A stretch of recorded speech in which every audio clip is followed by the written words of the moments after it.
gentlemen, please welcome to the stage talented author and historian, the beautiful Patty Farmer.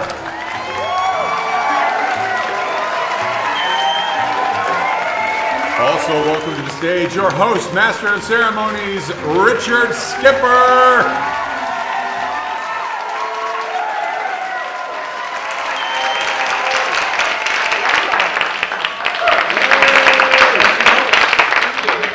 So, have a seat, Patty Farmer. It is always great to interview a great writer, but it's even greater when the great writer happens to be a good friend, and that's Patty Farmer. And we've gone back, we first met when Patty was writing the book, The Persian Room Presents, which I hope is on sale here as well. And she really covered the history of the Persian Room. How many of you actually went to the Persian Room? So you know what a great, iconic place this was in New York. And in New York, cabarets, nightclubs, as they were called in those days, they come and they go. But Patty has done an incredible job keeping the history of not only the shows at the Plaza Hotel, which is where the Persian Room was, but also the Playboy Club. Her latest book is Playboy Laughs. And this is the second book in a trilogy of books. The first was called Playboy Swings. This is Playboy Laughs, and upcoming Playboy Thinks. So you all have to get that book as well. What is it about these two iconic clubs that attracted you to want to sit down and write about them? And to have two books come out at the same time, that's a remarkable feat. That was not planned. That was accidental, and if you ever plan it that way, you're really nuts. But the two different venues, and they're polar opposites. The Plaza is the height of elegance. We just celebrated its 110th anniversary. Yesterday. Let us look no further than the beautifully illustrated tome you're holding. In grand style and with her trademark aplomb, Patty Farmer has expertly chronicled all things fun and fuzzy, from the Persian Room to the Playboy clubs, and she's done it again. This time, she's captured all of the movie, TV, and stage magic that the Plaza has conjured over the course of its century-long reign as the epicenter of New York sophistication. And thanks, Patty, we all get to go along for the ride. What fun. Mitzi Gaynor. P.S. See you at 7 p.m. I've already ordered the champagne.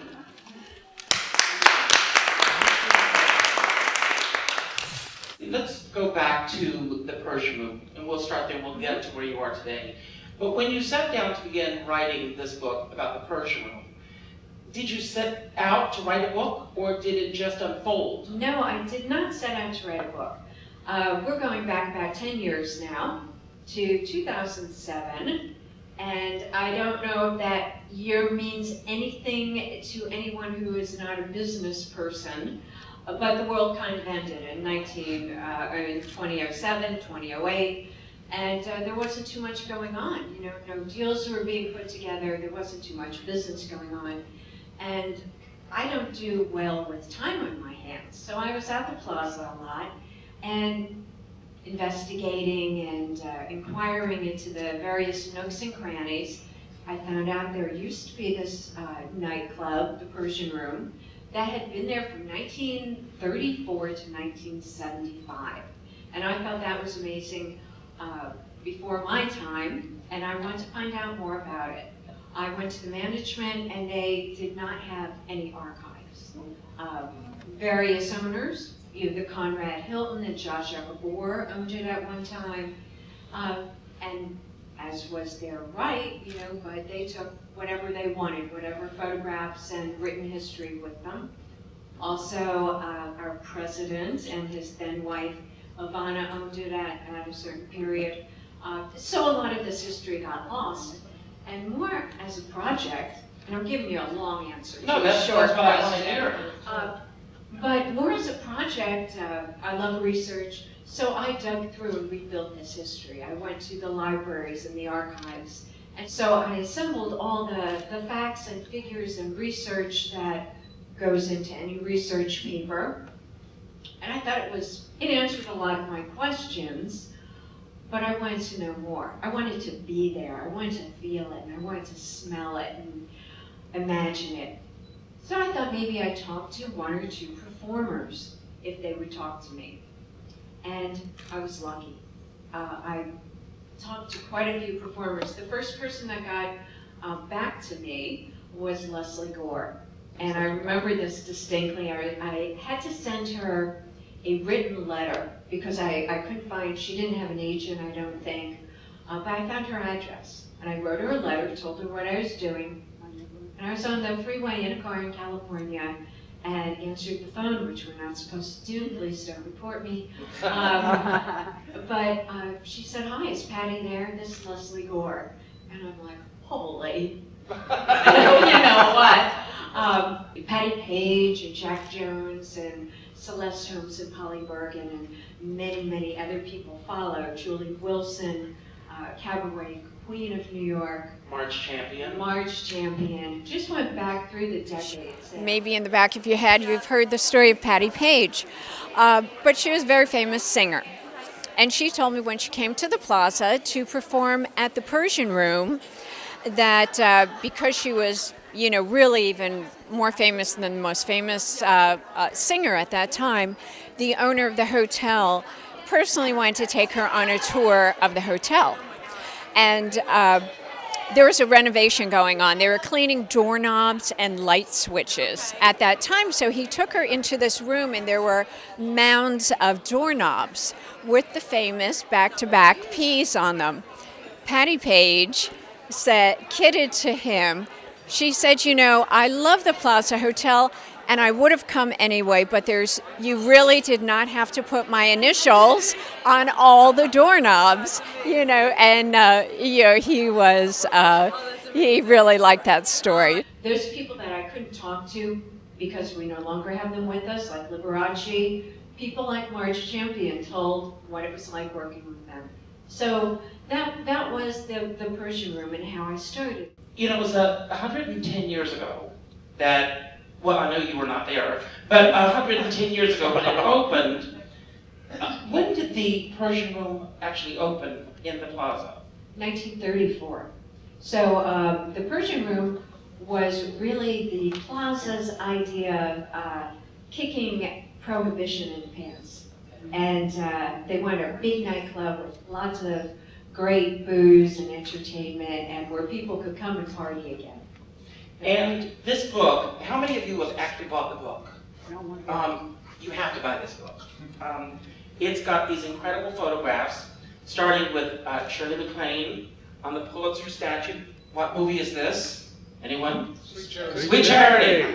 Yes, my personal property right there. And of course, Barbra Streisand, The Way We Were. Let's talk about some of the movies that were filmed at the Plaza. Some of your favorites. What you just mentioned, my favorite. Yeah, people ask me that all the time, and I just, you know, I'm a girly girl for the love stories and the ill-fated love stories, star-crossed. And the bomb. The Way We Were. The Way We Were. You'll see in the book. I think I devoted 4 pages to it. But who doesn't want to look at Robert Redford and Barbra Streisand, you know? And but anyway, that was my favorite. But Alfred Hitchcock famously had dishy Cary Grants at the Plaza in quite a few of the different public areas. The Oak Bar, the front steps being chased. What film? North by Northwest. You go to the Close, back. And to catch a thief, or it takes a thief, or to catch a thief. That was France, right? Yeah. They moved the Plaza to France just for that film. That's the magic of the Plaza.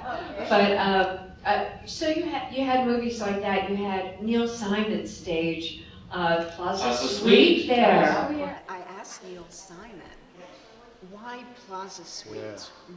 This is New York. Why not the Waldorf Right. Suites or the Ritz Suites Right. or the St. Regis? Right. And he just looked at me. He said, I never considered setting it anywhere else.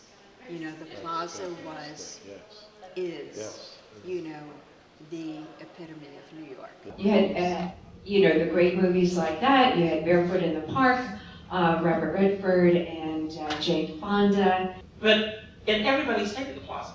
I mean, Judy Garland stayed at the Plaza when, well, you know this, when Peter Allen was getting married to some actress named Liza Minnelli. Liza was at the Persian Room, and she had just married Peter Allen, and he was performing at the Playboy Club. And she would come over, and he would already be on stage, and she would wave her white handkerchief in the dark so he'd know she was there, and his whole face would light up, and it was beautiful to see. I was watching an interview the other night on the Dick Cavett Show with Debbie Reynolds, and she called Eddie Fisher, who was in bed with Elizabeth Taylor at the Plaza Hotel. She knew they were staying there. Quite a lot went on there. Connie Stevens, I had the opportunity to talk to Connie. She said she met Eddie Fisher there. She was... Was he with Elizabeth Taylor at the time? No. No, I'm joking. But she was coming on to a gig at the Persian Room, and he was ending it. So they hooked up then and got married. Now, were you as upset as I was a few years ago when it went condo? No. You were not upset? No. Is that when you guys... I was there with my checkbook. What are you talking about? No, but so many, I mean, but do they still use it as a hotel? I mean, do a lot of people still stay there? Yes. It's primarily a hotel. The original idea was to convert the whole hotel to condos. But this is New York, and people complain, and the unions complained. So food and beverage, the doorman's union, Mayor Bloomberg got involved. He had to actually mediate, and a compromise was reached, and only 150 of the rooms were converted. The rest is still hotel. Now, other than Patty, who was the most famous resident of the Plaza? Eloise. Eloise! Of course. And you know Hillary Knight very well. Hillary's sweetheart. He's a good friend of mine. Yes. What can you tell us, about him and the work that he's done? Well, of course, Hillary illustrated Eloise. He and Kay Thompson put together Eloise. Kay Thompson wrote the words, and the way they worked was just together, and Kay would talk and Hillary would draw, and at the end of the day, they'd have a few more pages. The quote I love that Hillary gave me, he said, Eloise was conceived in the Persian Room. After one of Kay Thompson's performances, he went to meet her, and he said, sure, I can draw her, and she said, let's make a book. He said she was conceived in the Persian Room and grew up in the Plaza.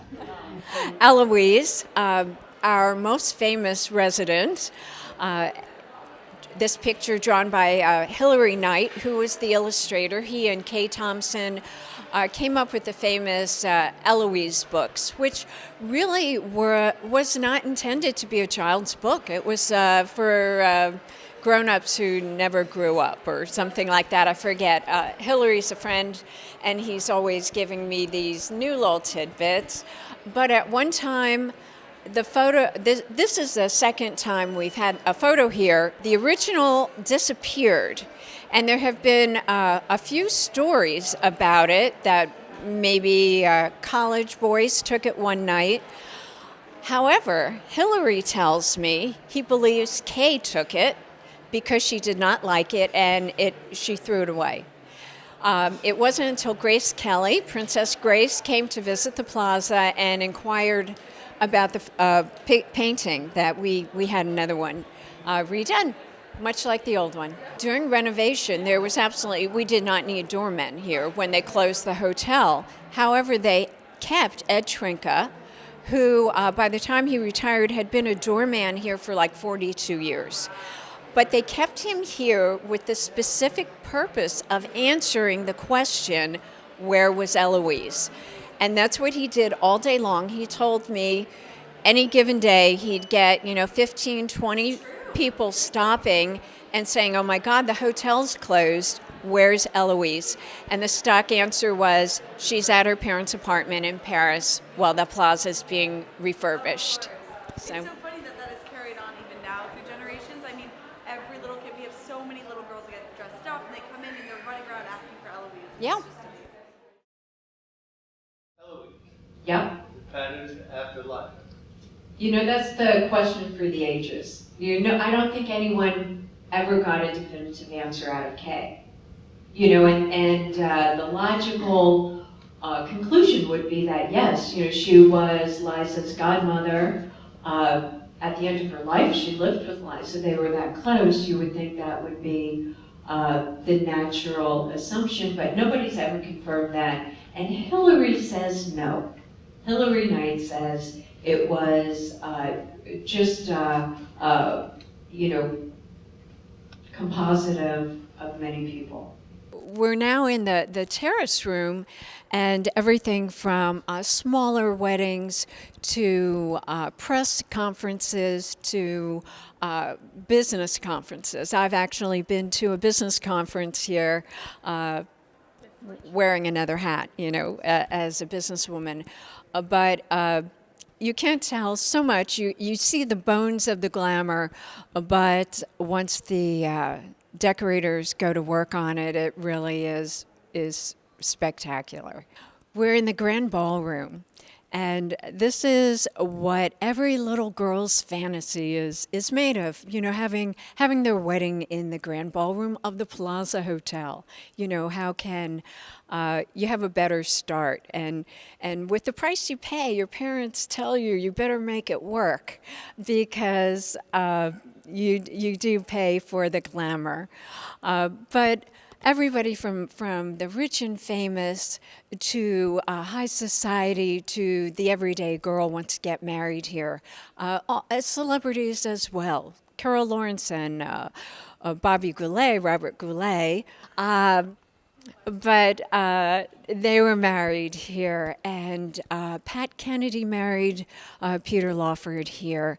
Very high society wedding, but everybody wants to be married here, and those that don't, they dream of it by watching the movies. Bride Wars was filmed here with Kate Hudson and Anne Hathaway playing two childhood girlfriends who grew up from being toddlers to talking about having their wedding at the Plaza.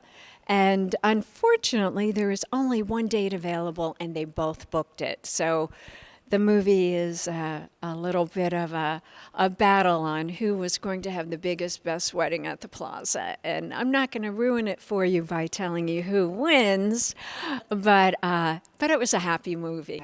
I actually had the fun privilege of watching them film that. I was just cruising the corridors and saw a movie being filmed, and initially they ran over and they told me, you know, oh, we're filming, you can't be in this area. And then somebody recognized me and they said, well, you know, she lives here, you know. So they pulled up a chair for me to watch the filming, and it was just me and one other guy who happened to be Lance Armstrong. He was dating Kate Hudson at the time, and watching her film. So we got to film the scene in the Palm Court.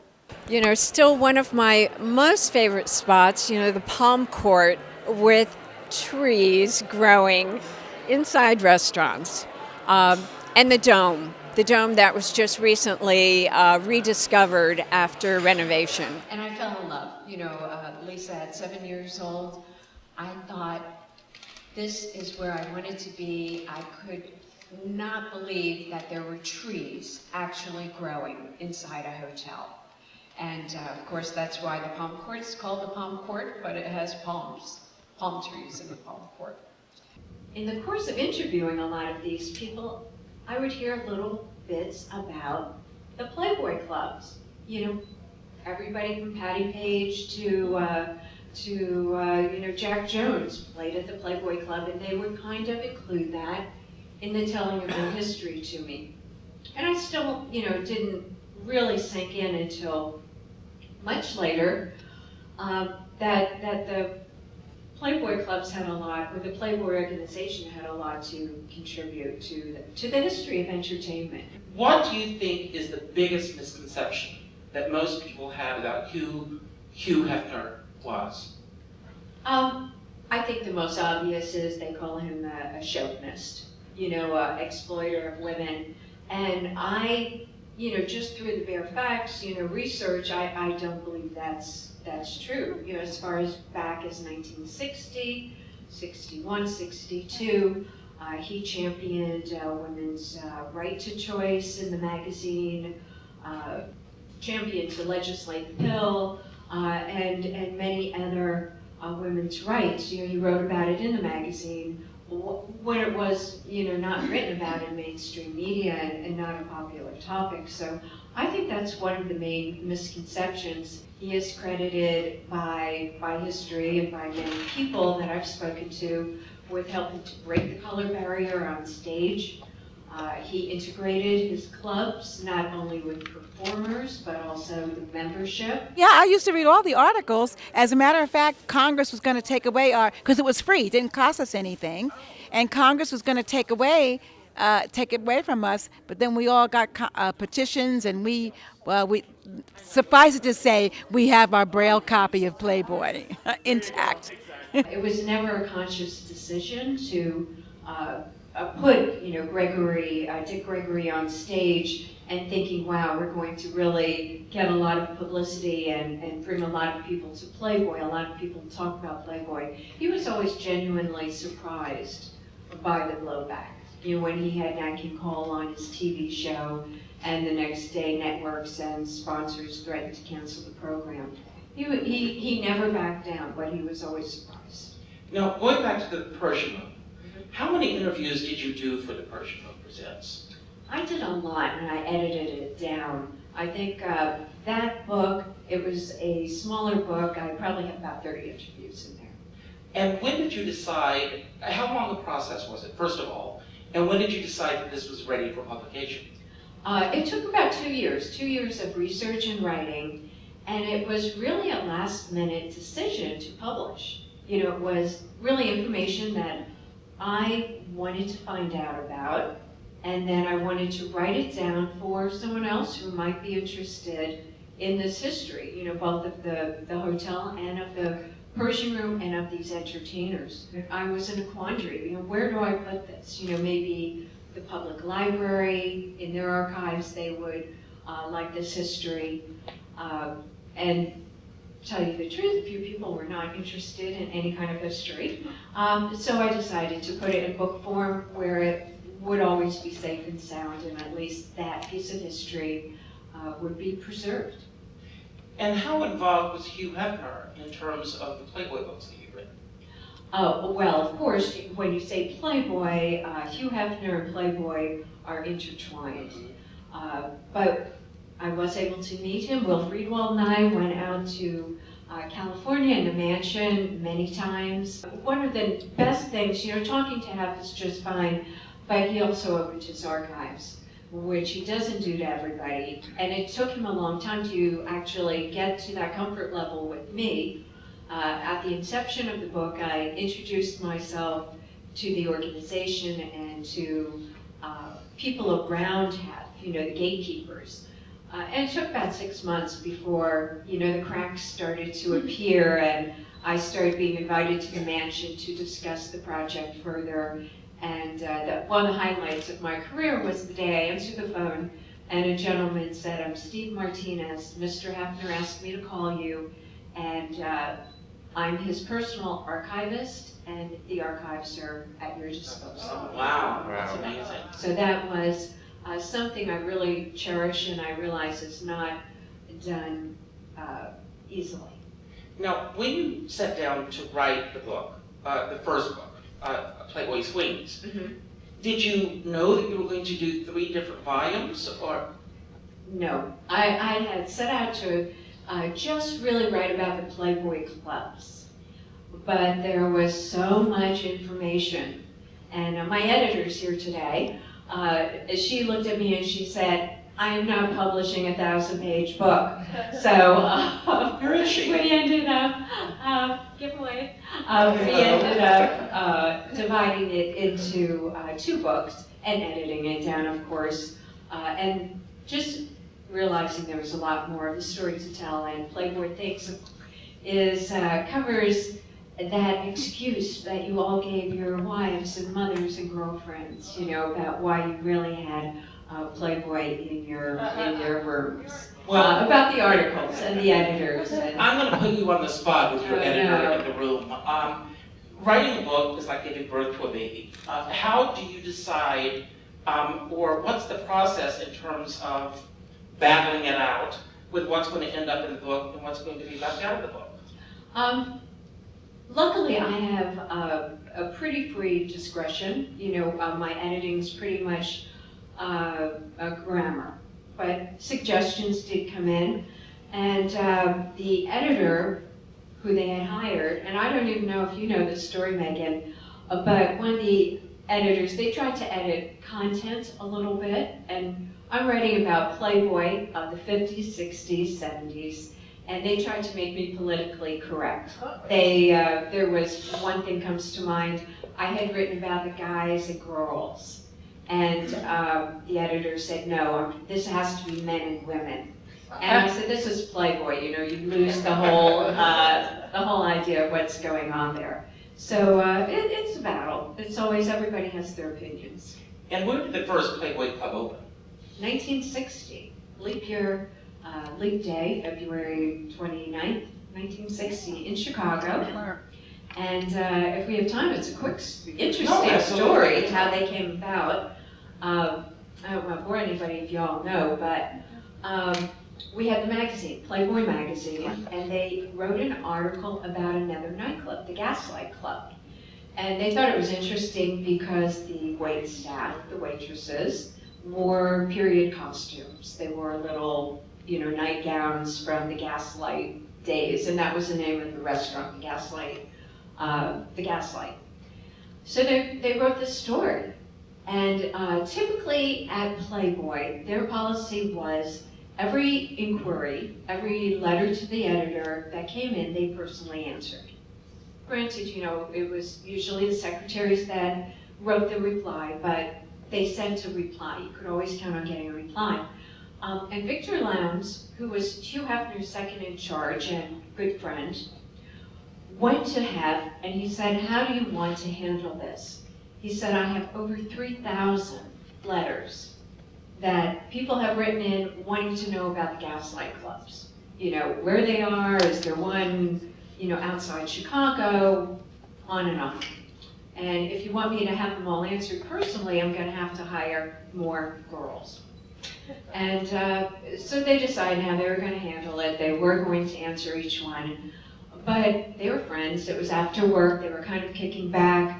And Victor says, you know, it's a darn shame we're getting all this free publicity for another club. You know, I wish we had a club.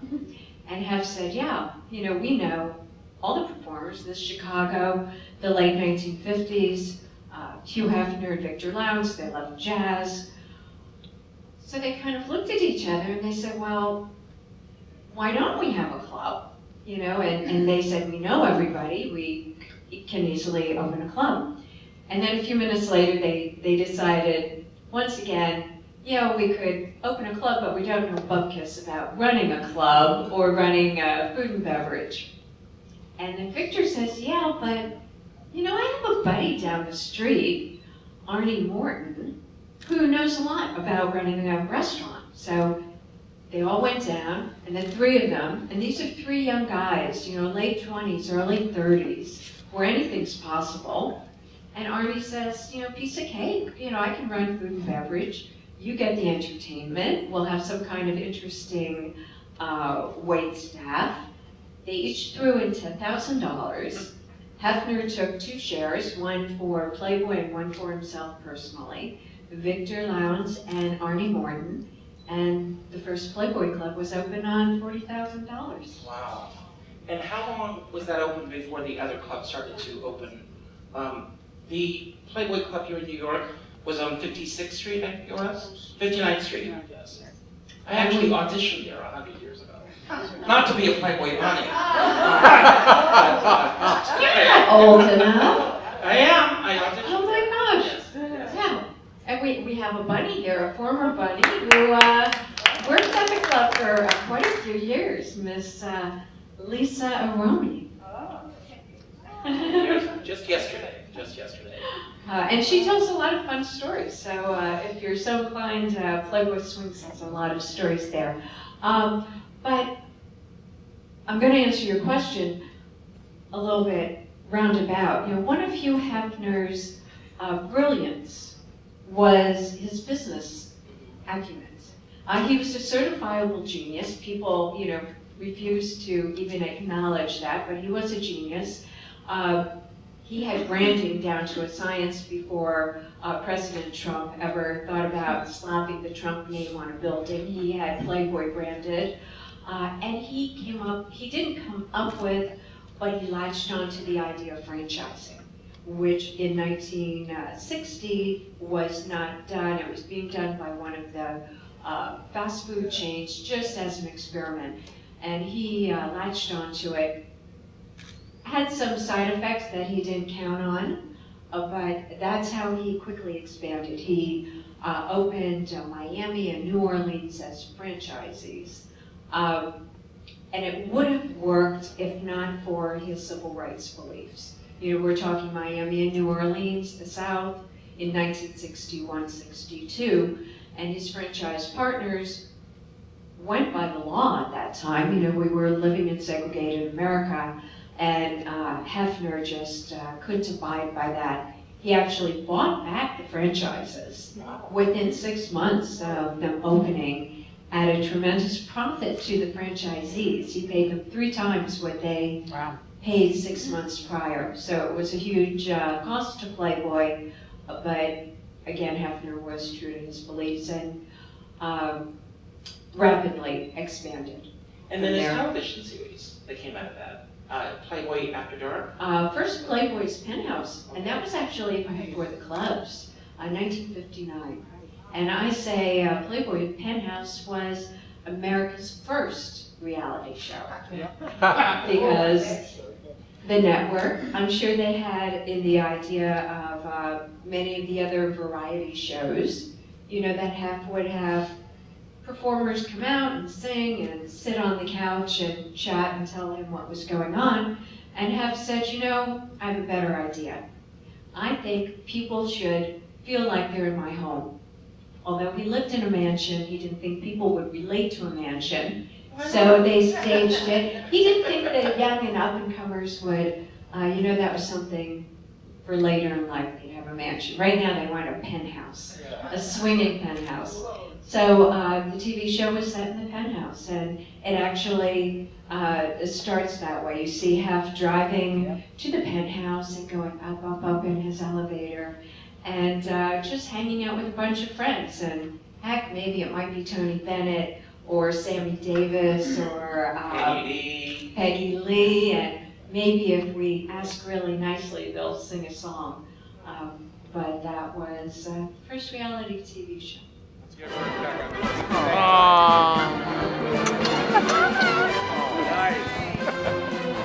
Uncle. Patty Farmer lifts New York. She lifts the planet, because that's when great stuff happened. And it's still happening and can happen again. I love the book. And, you know, I used to be musical director for Eartha Kitt in the 1980s. And when I opened up the book, the first thing I see is a picture of Eartha sitting in a room in a chair at the Plaza Hotel. When this book came out, it kind of made me remember again the 60s and all the how I learned all about New York music and New York cabaret. When I was a very little girl, I remember thinking that Eloise was really alive, and I remember asking my mother why we couldn't live in the hotel. When I found out that she was doing this speech tonight and she had written books, I didn't even know she was a writer. I'm like, oh my God, I have to come see Patty. talk about her book. So this has been quite illuminating in many, many ways.